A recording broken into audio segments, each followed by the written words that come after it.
Hello friends, எல்லோரும் எப்படி இருக்கீங்க? இன்றைக்கி நம்ம வீடியோவில் ரொம்பவே ஈஸியான ரெசிபி தான் நம்ம பார்க்க போகிறோம். அதாவது இந்த ஸ்நாக் வந்து பார்த்திங்கன்னா நல்லா மொறுன்னு சாப்பிட்றதுக்கு ரொம்ப சூப்பராக இருக்கும்.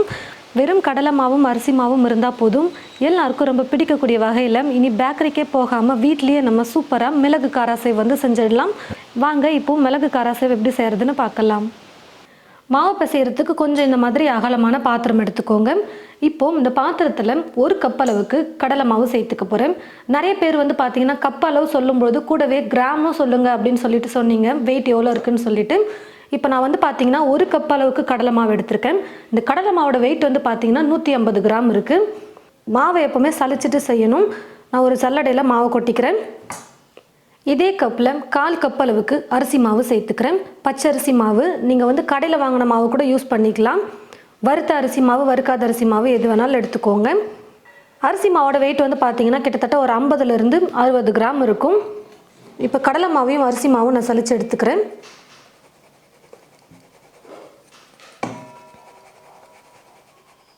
கால் ஸ்பூன் பெருங்காயத்தூள் சேர்த்துக்கிறேன். கடலை மாவு, உருளைக்கிழங்கு, வாழைக்காய் இதெல்லாம் நீங்கள் யூஸ் பண்ணும்பொழுது சமையலில் பெருங்காயத்தூள் கட்டாயம் சேர்த்துக்கோங்க. தேவையான அளவு உப்பு சேர்த்துக்கிறேன். மிளகு வந்து பார்த்திங்கன்னா இந்த மாதிரி நம்ம வீட்டில் யூஸ் பண்ணுற ஸ்பூன் ஃபுல்லாக ஒரு 1.5 ஸ்பூன் அளவுக்கு எடுத்துக்கோங்க. நான் எடுத்துருக்கிற மாவுக்கு 1.5 ஸ்பூன் அளவுக்கு நான் வந்து மிளகு எடுத்திருக்கேன்.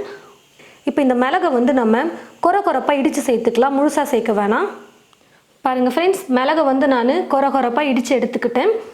நீங்கள் வந்து மிளகை முழுசாக கூட சேர்க்கலாம் வேணும்னா. ஆனால் ஒரு சில டைம் வந்து எண்ணெயில் போடும்போது மிளகு வந்து வெடிக்கும். அதனால் நீங்கள் வந்து முழுசாக போடாதீங்க. எப்போவுமே இந்த மாதிரி கொரப்பாக இடிச்சிட்டு நீங்கள் சேர்த்துக்கோங்க. நல்லா ஈஸியாகவும் செஞ்சிடலாம். மிளகு எல்லோரும் கடித்து சாப்பிடுவாங்க எடுத்து போடாமல். நான் எடுத்திருந்த மிளகு வந்து கொரப்பாக இந்த மாதிரி இடித்து எடுத்துக்கிட்டேன். இப்போ இந்த மிளகு சேர்த்துக்கலாம். நான் வந்து பார்த்திங்கன்னா மிளகு நிறைய போட்டிருக்கேன். சாப்பிட நல்லாயிருக்கும். காரமும் பார்த்திங்கன்னா நம்ம வேறு எதுவும் சேர்க்க போகிறதில்ல, வெறும் மிளகு மட்டும் தான் சேர்க்க போகிறோம். அதனால் கொஞ்சம் நிறையவே நான் சேர்த்துக்கிட்டேன். இப்போ எல்லாத்தையும் ஒரு முறை சேர்த்து கலந்து கொடுத்துடலாம்.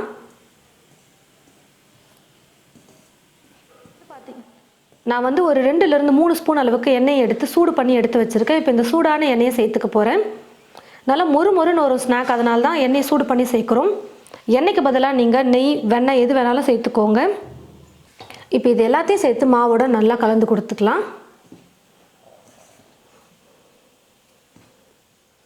எண்ணெய் சேர்த்ததுக்கப்புறமா மாவோடு சேர்த்து நல்லா நான் வந்து கலந்து கொடுத்துக்கிட்டேன். இப்போது தண்ணி கொஞ்சம் கொஞ்சமாக சேர்த்து மாவு பிசைஞ்சிக்கலாம். இப்போ வந்து பார்த்திங்கன்னா நான் வந்து ஒரு பாத்திரத்தில் தண்ணி எடுத்துக்கிட்டு கையில் தொடுற அளவுக்கு சூடு வர வரைக்கும் நான் வந்து மிதமான சூட்டில் தண்ணியை சூடு பண்ணி எடுத்துக்கிட்டேன். இப்போ இந்த மிதமான சுடு தண்ணியை சேர்த்து தான் நம்ம வந்து மாவு பிசைய போகிறோம். கொஞ்சம் கொஞ்சமாக தண்ணி சேர்த்து நம்ம மாவு பிசைஞ்சிக்கலாம்.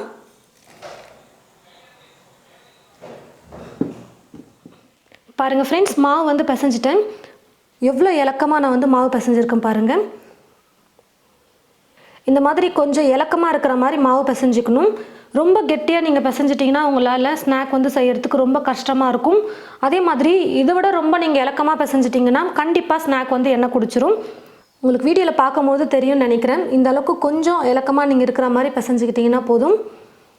அதுக்கப்புறம் வந்து பார்த்திங்கன்னா இந்த மாதிரி ஒரு கரண்டி எடுத்துக்கோங்க. கண்ணு கரண்டி, ஜல்லி கரண்டின்னு சொல்லுவோம் பார்த்தீங்களா, இந்த கரண்டி எடுத்துக்கோங்க. ஹோல்ஸ் கொஞ்சம் பெருசாக இருக்கிற மாதிரி இருந்தால் இன்னும் நல்லாயிருக்கும். சீக்கிரமாக நம்ம செஞ்சு முடிச்சிடலாம். ரொம்ப மெல்லிசாக இருந்தால் ஸ்நாக் வந்து ரொம்ப மெல்லிசாக வரும். காராசேவ் வந்து ரொம்ப மெல்லிசாக வரும்.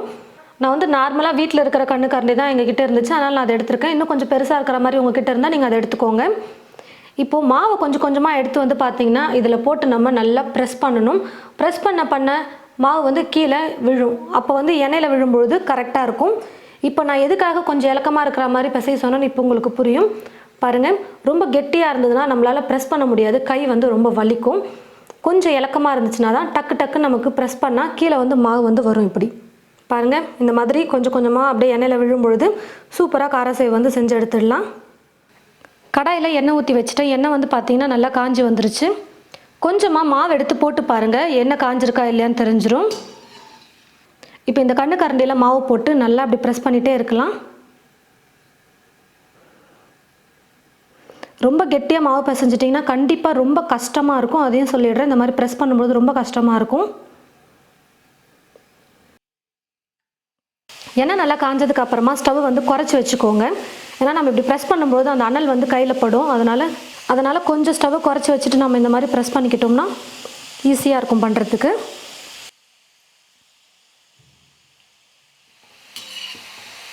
கரண்டி வச்சு நம்ம அப்பப்போ இப்படி கலந்து கொடுத்துக்கிட்டோம்னா நல்லா வெந்து வந்துடும். மாவை பிழிஞ்சு விட்டதுக்கப்புறமா தீ வந்து நீங்கள் அதிகப்படுத்திக்கோங்க. காராசேவ் வந்து பார்த்தீங்கன்னா இந்த மாதிரி கரண்டியில் வச்சு ப்ரெஸ் பண்ணிங்கன்னா கடையில் விற்கிறது போலவே உங்களுக்கு பர்ஃபெக்டாக காராசேவ் வந்து கிடைக்கும். இல்லை உங்களுக்கு கஷ்டமாக இருக்குது, இந்த மாதிரி கரண்டிலலாம் என்னால் பிழிஞ்சு விட முடியாது அப்படின்னு நினச்சிங்கன்னா முறுக்கழாவில் போட்டு நீங்கள் மாவை முறுக்கு மாதிரி சுட்டு எடுத்துக்கிட்டு அதுக்கப்புறமா உடச்சிக்கோங்க. உங்களுக்கு எது ஈஸியாக இருக்கோ அந்த மாதிரி நீங்கள் பார்த்துக்கோங்க. பாருங்கள் ஃப்ரெண்ட்ஸ், கலரும் நல்லா வந்துருச்சு. மாவு நம்ம எண்ணெயில் போடும்போது நல்லா கொதிச்சிட்டு இருந்தது. இப்போ அந்த கொதியெல்லாம் அடங்கிடுச்சு பாருங்கள். காராசேவ் நல்லா வெந்து வந்துருச்சு. இப்போ நான் எடுத்துடுறேன். இந்த மாதிரி ஒரு வடி கரண்டி யூஸ் பண்ணிக்கிட்டிங்கன்னா இருக்கிற எக்ஸ்ட்ரா எண்ணெய் நல்லா ட்ரை ஆகிட்டு வந்துடும். இதே மாதிரி மீதி இருக்கிற எல்லா மாவையும் நம்ம காராசேவாக செஞ்சு எடுத்துக்கலாம். பாருங்கள் ஃப்ரெண்ட்ஸ், மிளகு காராசேவு ரெடி பண்ணியாச்சு. நம்ம பேக்கரிக்கு போய்ட்டு இனி காராசேவ் வாங்கி சாப்பிடவே வேணாம். வீட்லேயே நம்ம அட்டகாசமான முறையில் காராசேவ் வந்து செஞ்சிடலாம். அவ்வளோ ஈஸி நம்ம செய்கிறது. கடலை மாவு அரிசி மாவு மட்டும் இருந்ததுன்னா போதும், டக்குன்னு நம்ம காராசேவ் வந்து செஞ்சு முடிச்சிடலாம். நான் சொன்ன டிப்ஸை மட்டும் நீங்கள் கரெக்டாக ஃபாலோ பண்ணிட்டீங்கன்னா போதும். அதாவது முழு மிளகு வந்து நீங்கள் சேர்க்காதீங்க, கொரகொரப்பாக இடிச்சுட்டு நீங்கள் சேர்த்துக்கோங்க. ரெண்டாவது வந்து பார்த்திங்கன்னா மாவு நம்ம மிக்ஸ் பண்ணுறது ரொம்ப கெட்டியாக மிக்ஸ் பண்ணிட்டீங்கன்னா கரண்டியில் நம்மளால் ப்ரெஸ் பண்ணி நல்லா ஈஸியாக ப்ரெஸ் பண்ண முடியாது, கஷ்டமாக இருக்கும். நல்லா நம்ம அந்த கரண்டியில் தேய்க்க தான் மாவு வந்து கீழே வந்து விழும் எண்ணெயில். அது மட்டும் கொஞ்சம் பார்த்துக்கோங்க. அதுக்காக ரொம்பவும் இலக்கமாக ஈஸியாக ப்ரெஸ் பண்ணணும் அப்படின்னு சொல்லிட்டு மாவை பிசைஞ்சிடாதீங்க. இலக்கமாக கொஞ்சம் ஓரளவுக்கு லைட்டாக இலக்கமாக இருக்கிற மாதிரி பார்த்துக்கோங்க. உங்களுக்கு கரண்டியில் மாவு வச்சு ப்ரெஸ் பண்ணுறதுக்கு ஈஸியாக இருக்கணும். அந்த மாதிரி நீங்கள் தண்ணி கொஞ்சம் கொஞ்சமாக சேர்த்து மாவை பிசைஞ்சுக்கோங்க. இப்போ நான் கரெக்டான பக்குவத்தில் மாவை பிசைஞ்சதுனால என்ன ஆச்சுன்னு பார்த்தீங்கன்னா கொஞ்சம் கூட ஸ்நாக் வந்து எண்ணெயே குடிக்கல. பாருங்கள், கொஞ்சம் கூட ஸ்நாக்கில் வந்து எண்ணெயே இல்லை. சாப்பிட்றதுக்கு அவ்வளோ சூப்பராக இருக்கும். இப்போ நான் உங்களுக்கு சாப்பிட்டு காட்டுறேன்.